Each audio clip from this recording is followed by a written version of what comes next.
Hello and welcome back to Tiger Roofer Watches. Today we're going to go through how to use a Rolex Daytona. So on the right side of the Rolex Daytona, you'll find three key components. The crown in the middle, which is used to set the time, and two pushers, one above and one below the crown, which control the chronograph or stopwatch function. Let's start with how to set the time. First, locate the crown in the middle of the right side of the watch.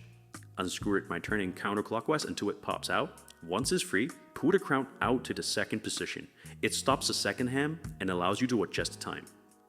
Turn the crown in either direction to move the hour and minute hands until you reach the correct time. Once the time is set, push the crown back and screw it down tightly by turning it clockwise. This is important to ensure the watch remains water resistant. Now let's move on to the chronograph function. To start the chronograph, locate the top pusher above the crown, unscrew it counterclockwise to unlock it. Once it's free, press the top pusher once. You'll see the large central second hand starts moving, which indicates the chronograph is now running. The small sub-dial at the 3 o'clock position tracks minutes, and the sub-dial at 9 o'clock position tracks hours. To stop the chronograph, press the top pusher again. This time will freeze in place, showing the elapsed time. You can always press the top pusher again to resume timing.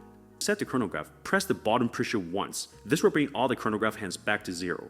Please be mindful that you can only reset the chronograph after it is stopped. Otherwise, you risk damaging the watch.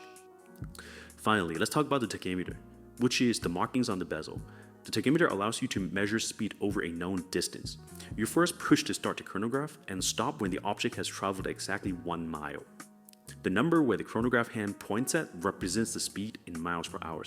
For example, if the hand stops at 120, the object is moving at 120 miles per hour. That's everything you need to know to operate a Rolex Daytona. Comment down below what kind of review you want us to do next, and as always, stay timeless.